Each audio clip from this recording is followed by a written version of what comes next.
Hello. Welcome to another edition of Capper Comparison Picks. Today we'll be breaking down some of the main card fights. Oh yeah, of UFC 280. Probably the best card I've seen in about probably since COVID. It's the best card I've seen in 2-3 years. For sure. Fantastic card. Oh, I love it. So without further ado, I just got done researching these fights, so tops off the press I got for you. Be sure to check out the video I've done previous to this. I did a video, I think I did one Monday night, and then I did one, was it yesterday? No, day before, so Wednesday. I did Monday, Wednesday, no, Tuesday. Man, what did I do last night, or I don't know. Either way, check out the videos I've done earlier before building up to this, where I covered 6 other fights. Some fights I didn't bother doing, but I will cover every fight tomorrow during the Friday night live stream. Like Caitlin Chikagi, Manfero, I'd like to do that.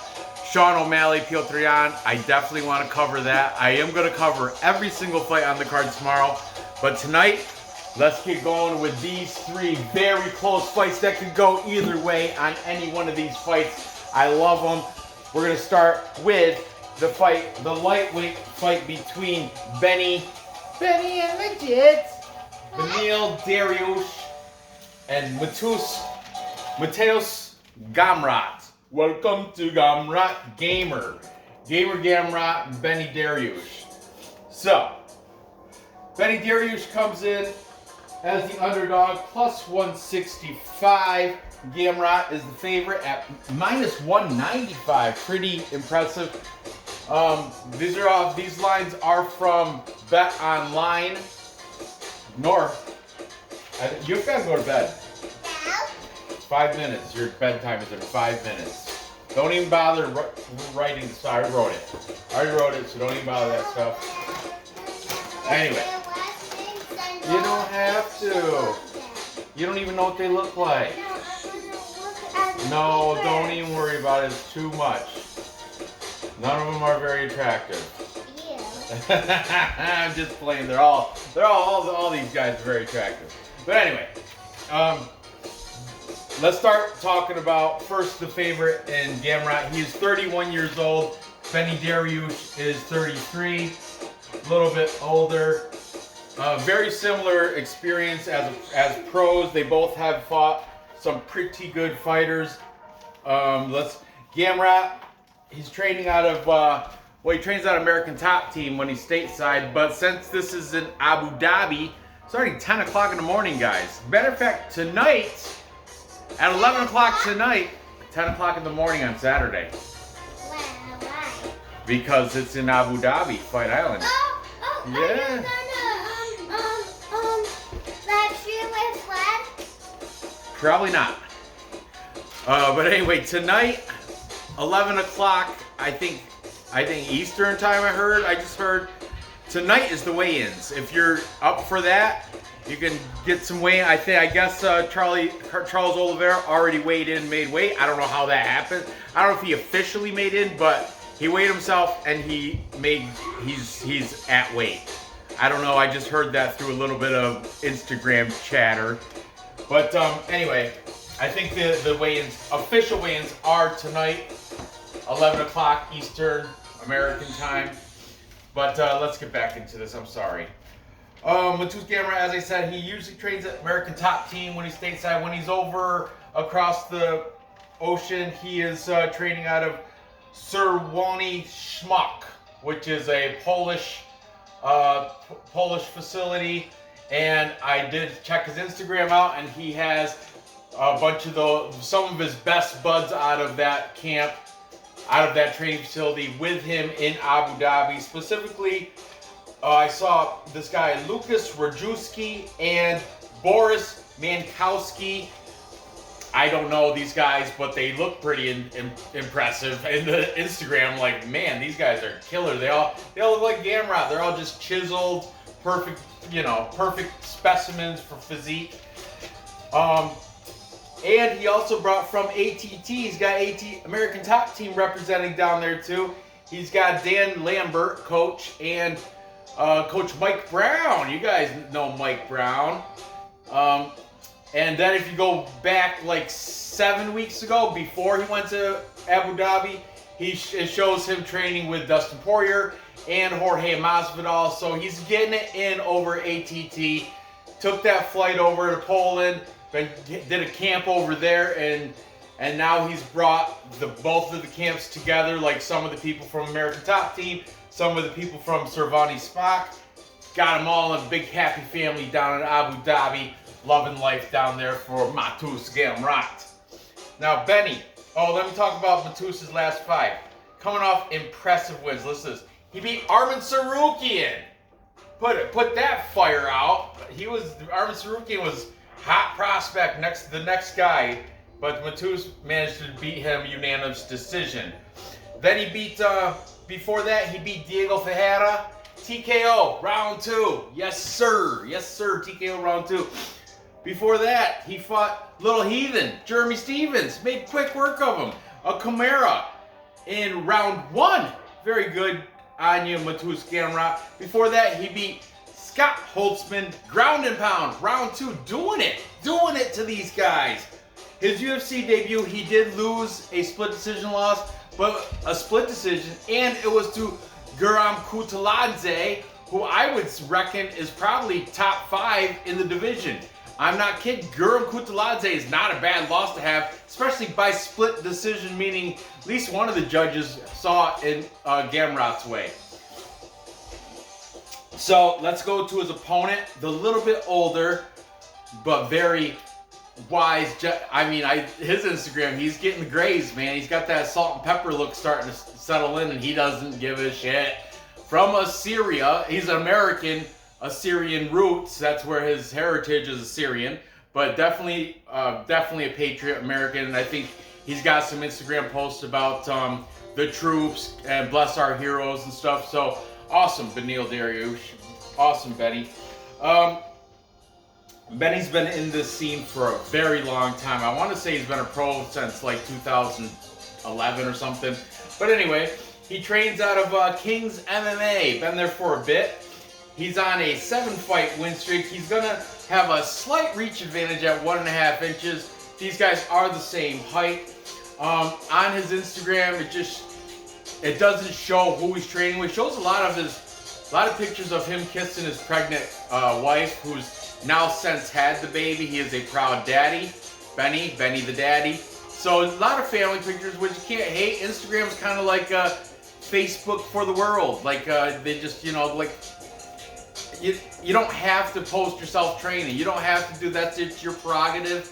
He decided to post what he loves, and that's his family. I didn't realize it. Beneil Dariush is a somewhat religious guy. He's got a lot of Instagram posts with religious overtones. I think one of them, he actually says a prayer with his wife or something. I didn't go in depth on his Instagram posts, but I did check him out, as I do all these guys. Let's talk about his last 5. Oh, King's MMA. I'm not positive, as I was saying. I don't know who exactly he's been training with, but you would imagine RDA, Rafael Dos Anjos, same weight class, 155 pounds lightweight, and RDA's got a fight in early December 3rd, against Bam Bam Brian Barberena. So you would imagine if he's putting it in King's MMA, why wouldn't he do it with RDA? I can't verify that. Like I said, there's nothing on Instagram to verify those, but that's my belief, okay? Let's talk about his last 5. Most recently, he beat Tony Ferguson, unanimous decision. It's pretty good. Beneil Dariush, he's had opportunities where he should have already been in a title contender fight, but things fall out. I think there was an injury there. He's had a couple layoffs and stuff. Just hasn't been go get it that. But he has been undefeated. He's on a 7-fight win streak. His last 5, Tony Ferguson, unanimous decision. Diego Ferreira, split decision. That's a common opponent. Gamrot took him out round 2, TKO. Benny, split decision. Scott Holtzman, another common opponent. Got Scott Holtzman, spinning back fist round 2. Gamrot took care of him, ground and pound round 2. So both of them even tier there, taking him out in round 2. This one, overhand left round 2 over Drakkar Klose. And that knockout made so many memes because that was the one, he got rocked and he came back and took out Drakkar Klose. And that was the one where Joe Rogan was sitting by Daniel Cormier in the announcer's table, and he was like, "Oh my God! Oh, sign it over, Dana! Sign that fight of the night check!" And there's so many because he was, you know, that's the face. You've seen it. I know you've seen the memes with Joe Rogan, big shock and awe. That's because of this Benny Dariush knockout over Drakkar Klose. It's all stemmed from that. Before that, he took out Frank Camacho with a rear naked choke in round 1. So Benny shows he can get it done. That's why this is a very close fight. Gamrot, minus 195 odds. I think that's a little bit wide. Let's see what the cappers have to say, yeah? Let's do it. Starting with the favorite in Mateusz Gamrot, we've got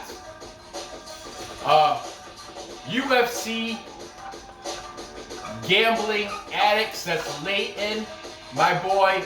That's money. That's money. The That's Money crew, my homie Leighton from the UK is all over Gamrot. Then we've got Angelo and Jacob from We Want Picks. Both of them in agreement here that Gamrot should get the win here. They like that pick. Same with both the Fight Night Pick brothers, both the Allen brothers, Matt and Craig Allen, in your socials. And also Triple P certified this perfect parlay pursuit. Triple P certified. I'm not gonna write all their names, but Luke, Alex, and Dan all in agreement. Welcome to Gamrot, that they're all Triple P certified in Gamrot. And finally, we've got it's your boy eBay's. Nora's already in bed because I just sent her there, but eBay's being the contrarian picker. eBay's fight predictions. He does have an individual video for this breakdown. He explains why he's taking Dariush. But I'm going to post his link to his full card preview because I'm using his other picks here. But eBay's fight predictions, check out eBay's and see why he's taking Benny. But he is on the side of Dariush over Gamrot. He thinks Gamrot is a little bit more hyped than he is, than he should be. And I agree, the value is in that plus 165. But I don't, man, I'm at a crossroads still. It's not like I figured it out, but I gotta go with the favorite. I gotta go with the one-loss fighter. I gotta go with Gamrot. He showed that last fight against Arman Tsarukyan. He shocked me. I picked against him like I do sometimes. You know, I get a lot wrong. Whatever. I don't really care. But yeah, shame on me for picking against Gamrot. I'm not going to do that again. I'm going to take him to beat Benny Dariush. I think Benny's he's been out of it for a little bit too long. I think it's the layoff. Gamrot's been more active. He's got a better record. Same amount of wins. Dariush has 3 more losses. So I'm going to go with Mateusz Gamrot. I mean, subject to change tomorrow night during the live stream after I watch how they face up to each other. I mean, it happens. I have that right. But I will put him in a parlay tonight with whoever I pick for these fights. I'm going to take Gamrot to get it done by, we're going to say, let's go with, this is a 3-round fight. Let's go with decision. I don't think he's going to, I think Dariush is durable enough to last, but I think those gray hairs tend to get me to think his cardio is not as good as Gamrot. And plus he's got the baby, he's got the family. I don't think, Gamrot, I didn't see no pictures of babies. I didn't see no pictures of family. I did see a picture of his girlfriend. Of course, she's gorgeous. But, or his wife. I don't even know, wife, girlfriend, whatever. But, yeah, I'm going to have to go with Gamrot here. I don't think there's other, like, really distractions taking him away from the gym. So he should be. And like I said, he brought down his Polish friends and his ATT, American Top Team friends, to Abu Dhabi. Happy family getting it in over in Abu Dhabi. I didn't see any Dariush training video in Abu Dhabi, but like I said, his prerogative. I don't know what's going on behind the scenes. So my pick is Gamrot, just from the information that I've gathered. I think he's going to get it done by decision. Unanimous decision. Moving on. Now let's get into the championships fight. By the way, tomorrow I'm going to cover, during the live stream, I will discuss Petr Yan and Sugar Sean O'Malley. Just on the fly real quick, I'm just going to tell you, Petr Yan's going to win that fight. O'Malley has no answer for the ground game. Petr Yan's going to take it to the ground. We'll get into that tomorrow. Let's move on to the championship fight between Aljamain's Funkmaster, Aljamain Sterling. Aljo's taking on the Snake, TJ Dillashaw, Dillashaw.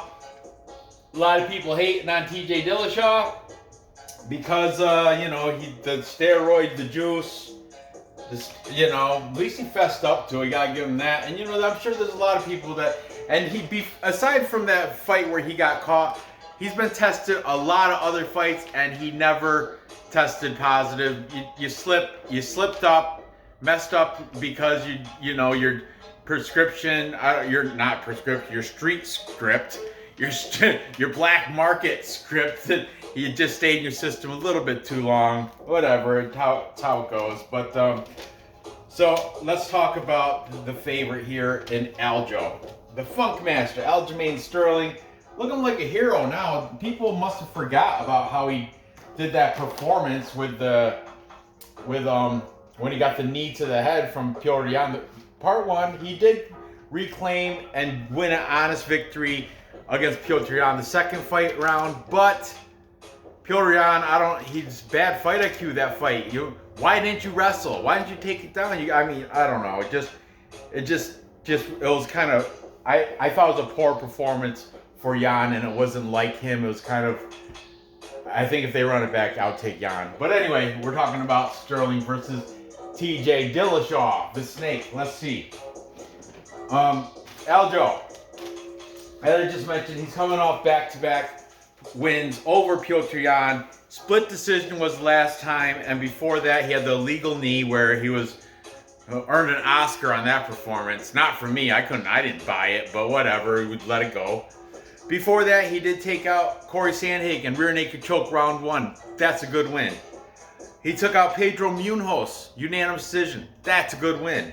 He took out Jimmy Rivera, unanimous decision. That's a good win. You can't hate on Aljo.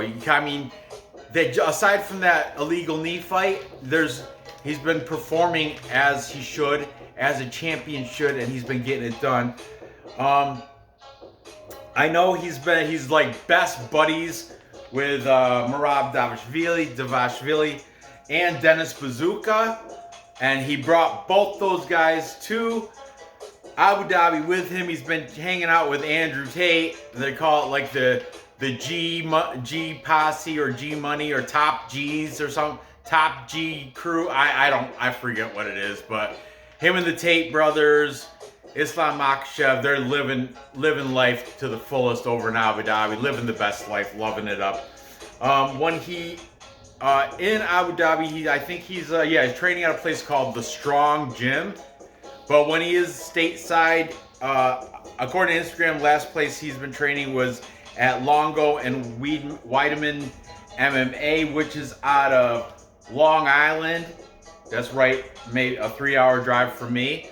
But putting it in down in Long Island with Longo Weidman MMA, good for him. Long Island, I like the scene down there. But his opponent is not to be taken lightly. Oh, Aljo also has a 4-inch reach advantage. It should come into play if he uses smart fight IQ. And 1 inch height advantage. But TJ Dillashaw, the smaller guy here, and the older gentleman as well. 3 years older, is 36. Sterling's 33. The 3-time champ, TJ Dillashaw. Like I said, not the most popular. I guess he's a prick to train with too, because he doesn't. Even in training, he goes a little bit too hard. And I've seen some of his Instagram. Let me turn this down a little bit. It's messed up. Some of these jams just get a little bit louder.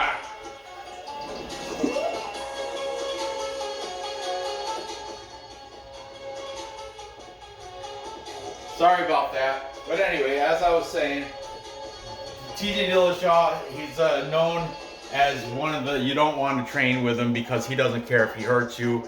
It's kind of like one of those, he doesn't hold back. Oh, let's just spar, let's just roll.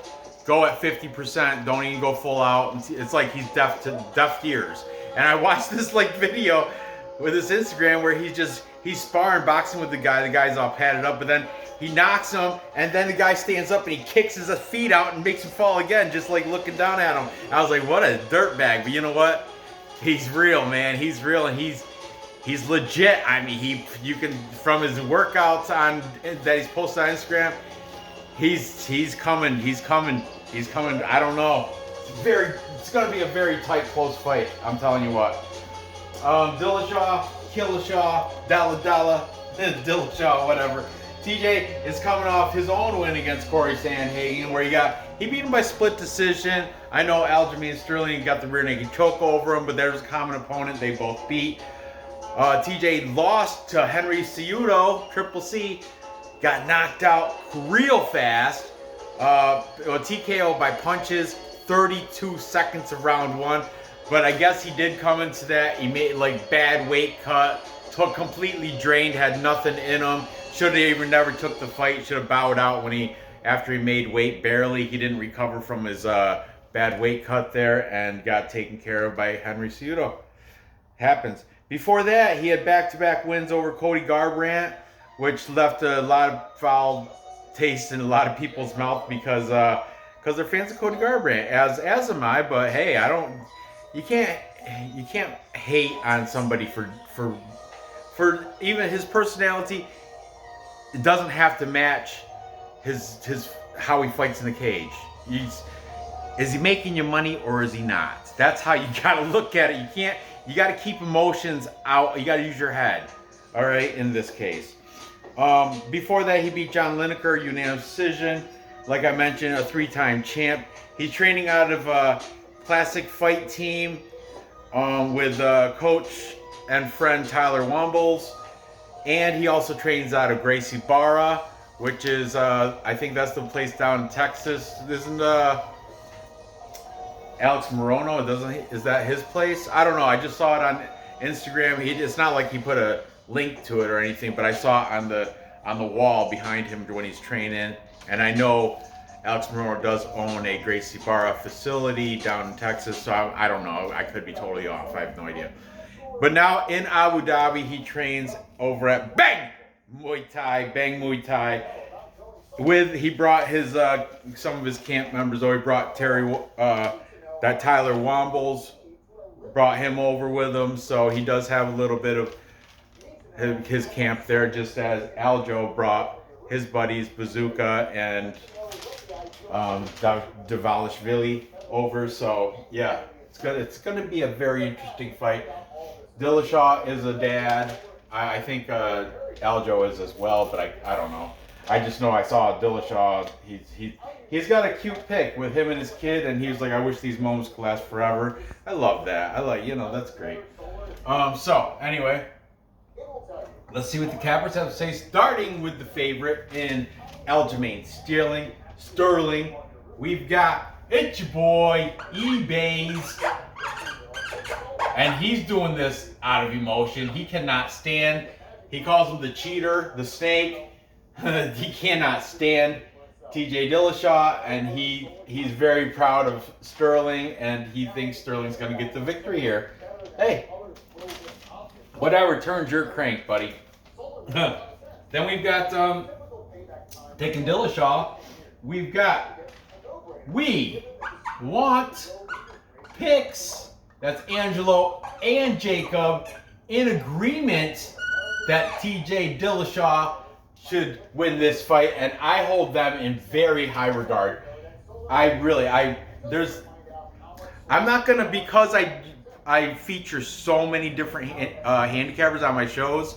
It'd be rude of me to classify them, but I do have a personal top 5, and I will tell you, We Want Picks is in the top 5. I will tell you that, but I'm not gonna list my top 5 favorite cappers that I can't miss their shows every week, because some people, that if they're, how come I wasn't on the top 5 list? I can already hear it.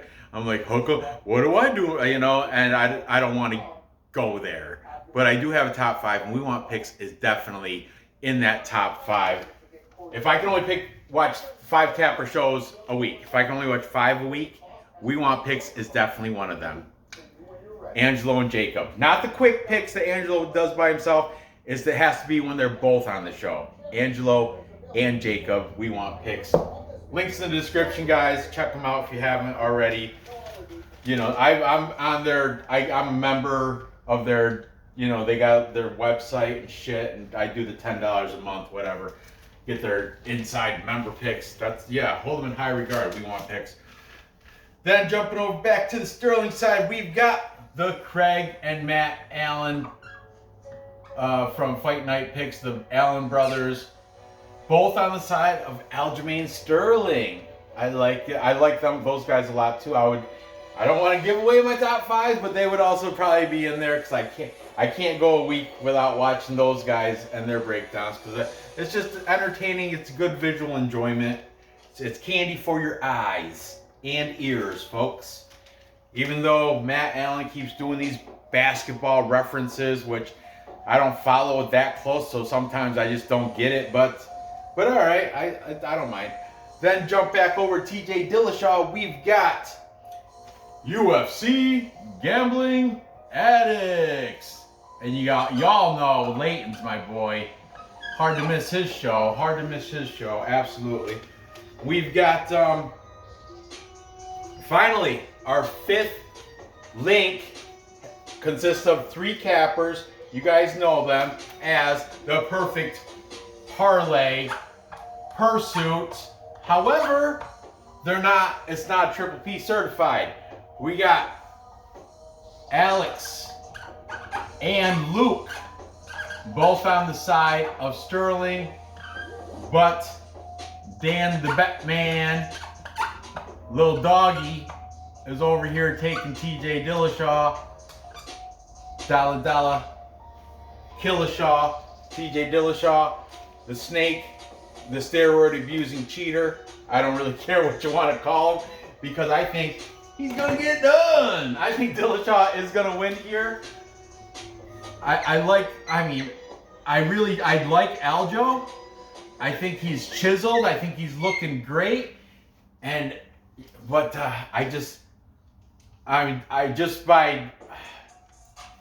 TJ Dillashaw's been there 3 times. 3-time champion. I know people are like, he's on the decline. Throw him in with Dominic Cruz and Frankie Edgar and all those, you know, were once something but now are nothing. I don't think he's there. I know he's 36 years old, and that's not the age you want to be at bantamweight, but I think he's got enough left in him to get it done over Sterling. He does have D1 wrestling, while Aljamain Sterling is D3, I think, or junior college, like JUCO. I'm not exactly sure, but I know. And plus, if you look at TJ Dillashaw's Instagram, he's got, the very first clip I saw was him as a little, like 6-7 years old, wrestling. And he got 2nd place, he got silver medal. And I hear in the background, it's like, oh, TJ, don't be upset. It's not bad for your first year. First year when he's like 6 or 7 and he gets 2nd place in some wrestling tournament. Yeah, he started out super young. I love that. And he carried it all the way through to Division 1. I don't know where he went to college. none of that. But I do know he performed Division One. I guess probably Pursuit says freshman year's record was like 14-12, so not that good. And they said he never went to the big show, to the NCAA tournament or anything like that. But he did. Was it maybe Missouri? I don't know. I don't know where he wrestled, but I know it was a Division One school. Where Sterling, JUCO, but you can't take much from that, because look at Kamaru Usman went to a D3 school too. So I mean, a D3 champ versus a mediocre D1.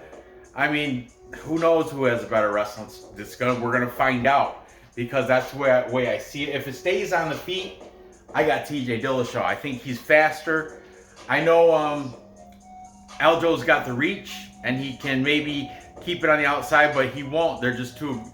I mean, he might try, but I think Dillashaw's too aggressive. I think he's going to get a flashback of those steroids, and that performance-enhancing drugs are going to kick in, and he's going to be very aggressive in there, and he's not going to let him keep it, point fight him from the outside. And man, TJ Dillashaw, watching his practices, he's just blasting people, and the takedowns on Instagram shows him doing double leg blasting through people. Like, he's just killing it in his Instagram video. That's what I was all over. Aljamain Sterling doing that was part of the whole hype, the whole recipe. Like, to hell with Dillashaw, a cheater, steroid abuser, and he's training. Nobody wants to train with him because he's kind of, he's too harsh and doesn't. I'm impressed. I am calling me impressed. I am impressed by that shit. Where Sterling, I know, yeah, he's hanging out with Andrew Tate, living the high life, living the best life over there in Abu Dhabi, infinite pools and all that shit. That's great and that's good and dandy. But I'm going to go, my heart has TJ Dillashaw. Not my heart, my head. My head, I'm going to down low, I want Sterling to win. But I don't think he's going to. I think Dillashaw is going to win this. My confidence, the more I talk about it, my more confident goes up, confidence. So I'm going to take him to get it done. I think he's going to edge out this is a 5-round fight. I don't know, man. I don't know how he's going to get it done. Right now on the money line, I don't really have to say a way, because it's plus money. Plus 151 right now. But for the sake of Tapology, I will probably say 5 rounds. I don't know. You know what? I'm going to say TKO. Screw it. TKO. It's going to be later. It's going to be after that. Well, let's look at this. The over 4.5 rounds. The bookies also think it's going to go to a decision. They're minus 205 on over 4.5. Under 4.5 is plus money, so maybe I should go with the sensible. It's going to go to decision, and TJ Dillashaw is going to have the more significant strikes, the more ground control time, the more submission attempts. I think he's going to get it done over Aljamain Sterling, even though Aljo's playing that hero role right now. Everybody, wants to go that route because they're just hating on TJ, but I've spent enough time on it, and I'll speak about it again tomorrow. But moving on, here we go.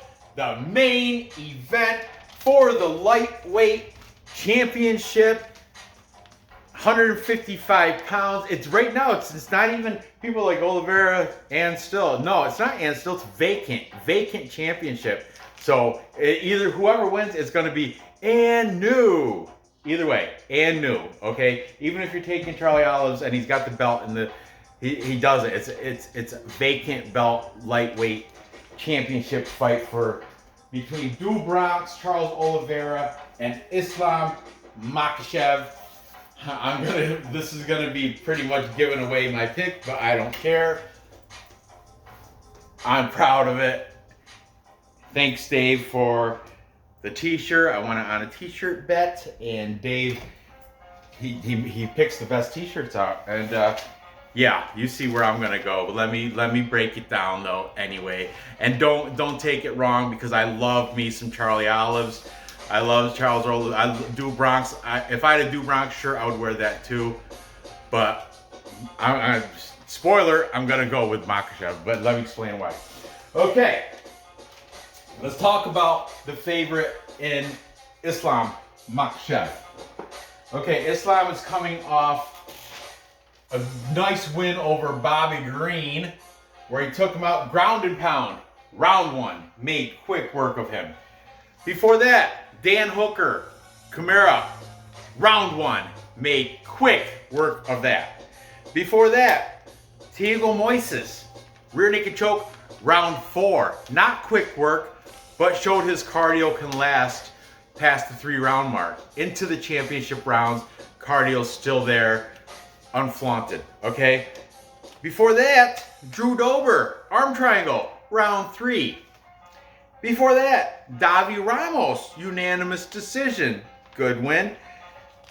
He's fighting out of according to Tapology, it's Fight Spirit. It's in Dagestan, Russia.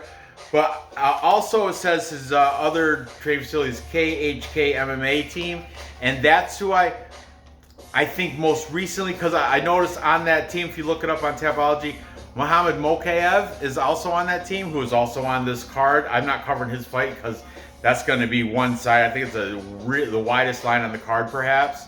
And he's going to definitely take it to Malcolm Gordon. He's going to, that's an easy pick right there. Lock it in. But anyway, Islam Makhachev, I think he is training with that whole Islamic forces. That's what I call them. The whole Muslim training facility, NAS, with the Nurmagomedovs like Khabib, Abu Bakr, Usman, Umar. All the Nurmagomedovs are there. Bilal Muhammad's in there. If you pray to Allah, you're welcome, and you go there and you can train, and that's what they're pretty much doing.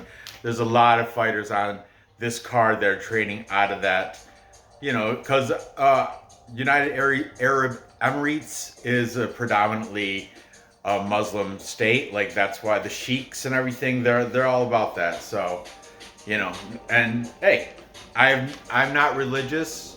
I don't hate. I think you could believe what you like. Some people believe we live in a simulation. I don't have the answers. We're here to talk about fights. You want to talk about other stuff like that, you have to catch me on a Friday night after discussing fights when I get a buzz. Then I'm open discussion on all that shit if you want. But anyway, back to this. Islam Makhachev, where did I leave off? Definitely training. I saw in his Instagram, he's got pictures with most of the team people, like the Khabib and Umar and like Islam Mamedov to Tajir Ulanbekov. All, if your name ends in V, you might be on one of those pictures. But I will say assalamu alaikum. Assalamu alaikum. I don't know. I'm just pulling that. I'm an assalamu faker because I'm not. I'm an infidel, if anything. But anyway, I like that. He's with his people, with his folks, training on the daily. But don't get it twisted, because so is Charles Oliveira. Do Bronx comes in from Brazil with a full mob deep posse from Shoot Box Diego Lima. Shoot Box Diego Lima. It shows his pictures of him in Dubai with, it looks like 20 of them. 20 people always Shoot Box Diego Lima t-shirts on. I didn't count them, but for real, it's like over a dozen. And they're mob deep, all supporting Do Bronx. And I'll tell you, the people over in United Arab Emirates and Abu Dhabi, they love the Brazilians. They're very friendly over there. They're open arms. They're not like religious racists or fanatics or anything like that. They respect. They open. It's not like if you see a Christian, you're not a real Muslim unless you try to beat the way into them. It's not like that. There's a lot of different translations of the Quran, and like I said, I don't want to really get into that, but I'm just saying he's Charles Oliveira being received open arms, treated very well. There shows pictures of him getting out of was it a Ferrari or some fancy, beautiful, fancy sports car. Shows pictures I saw on YouTube. Shows he's got a picture of him walking down the street of Abu Dhabi with his posse behind him, and a fucking lion, on a leash. And it says, I didn't click it. It was one of the YouTube shorts, and it says, Oliveira bringing that lion energy to the fight. I'm like, I don't know. It looks like he's just walking a lion. It's not bringing that with lion energy. I think that's just clout. That's just showing, hey, yeah, I'm living the best life over here. So anyway, Charles Oliveira coming off a win over Justin Gaethje. Rear naked choke round 1. Before that, rear naked choke round 3 over Dustin Poirier. Before that, ground and pound round 2 over Michael Chandler. Before that, unanimous decision over Tony Ferguson. Before that, a guillotine over Kevin Lee in round 3. And these guys are the same height, but Charles do Bronx will have a 3.5-inch reach advantage. That might come into play, I'm not sure, but these guys, it's great because it's such a good matchup, man. Charles Oliveira is probably, I think he does have the most submission finishes in the UFC for active fighters right now. I could be wrong, but I want to say I heard that stat somewhere. Islam Makhachev, I saw a short of him, and it just said, he's like, I realize his BJJ is top notch, but I think my grappling is better. I like to hear that. My man, Islam Makhachev. Let's see what the cappers have to say. Makhachev is the favorite here with only 1 loss, 22-1. Oliveira, 33-8 losses. So, got to consider, he's lost 7 times more than Islam Makhachev. I know he's got he's 11 more wins, but still. Let's go with the favorite. We've got Perfect, Parlay, Pursuit. They're not in, it's not certified though. Luke and Dan both making the smart pick, taking Makhachev. So over here we got Perfect, Parlay, Pursuit, Alex taking Du Bronx, Charles Oliveira. And it's funny because Luke actually during the show flipped over to Oliveira, then right before the end he flipped back to Makhachev. So I mean, what are you gonna do?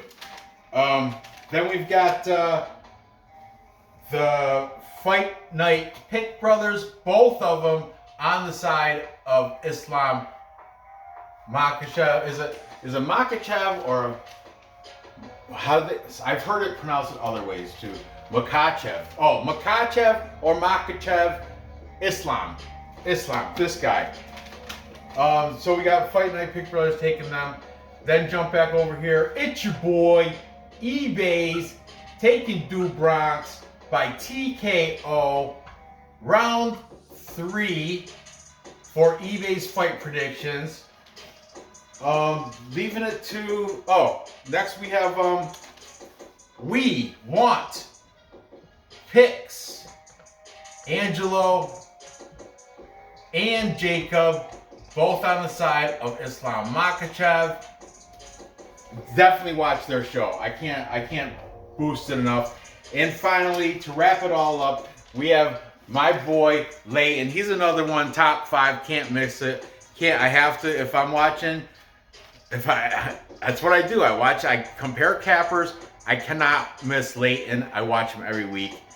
You know, he's a top 5er as well. My top 5 is very tight though. It's tight. It's always, and sometimes it switches a little bit. But anyway, he's steady up there all the time. My top 5 cappers. You're not UFC Gambling Addicts, and he's on the side of Islam Makhachev. I like it a lot. UGA for short. UFC Gambling Addicts taking Islam Makhachev. And there you have it. I'm also, if you couldn't tell by the shirt and you couldn't tell, I'm definitely on the side of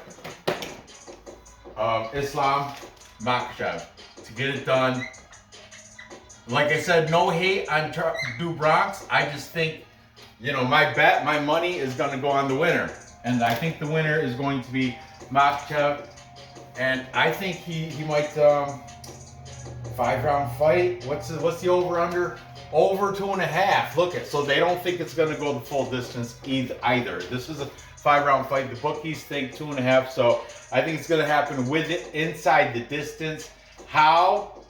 Makhachev's got forever endurance. Oliveira's been caught slipping. 8 losses. Makhachev's got 1 loss. That was to Adrian, my man. I forget. I didn't write it down either, but it was another Brazilian guy. So I mean, it's not like he's unbeatable. It's not flawless. Makhachev does have holes and weaknesses, and Oliveira could definitely score. Oliveira's very good. That's why I'm doing this shit. You know, it's very tight. It's very tough for me to choose. But I'm gonna take Islam Makhachev to get it done by TKO. TKO. We're gonna say round 3. Round 3.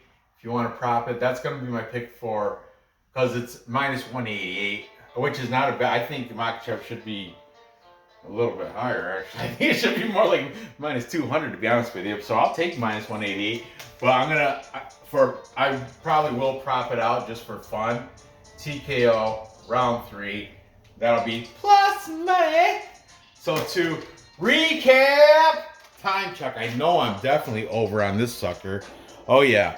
To recap, I've got Mateusz, Gamrot getting a decision over Beneil Dariush, which I'm not very confident in it, and I don't like the -195. I think that should be a little bit tighter, but my pick as of right now will be Gamrot by decision.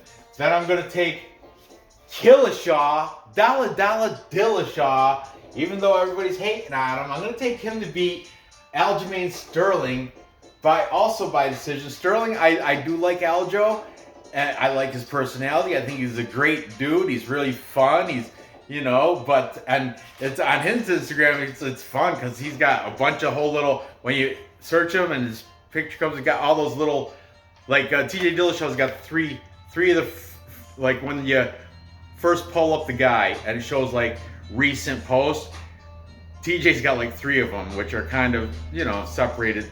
And then you pull up Aljo, there's like 20 of them. I'm like, I can't watch all these. So I just I went to his thing, and then he's got like some little clips of he ran into Purian, which is, and he even said, he was like, I didn't know how he's going to react, but I saw him and it was respectable on both sides, so, and I can see that. I like Aljamain Sterling, but I don't like him to win this. I think TJ Dillashaw is going to bring him back to the ground and show him what's up. I think he's going to get it done. If he stands up on the feet, he's going to outstrike him and wipe him up. If he goes to the ground, Dillashaw is going to out-wrestle him. And at plus money, I cannot not do it. Plus money, plus 151. I got to put that in there. And finally, I've got from the Eagle MMA fight team from Dagestan, Russia, I've got Islam Makhachev winning and new lightweight champion at 155, beating Charles "Dubronx" Oliveira in a very close fight. But round 3, I predict Makhachev is going to get the upper hand, somehow get a ground and pound. I predict round 3 TKO win for Makhachev.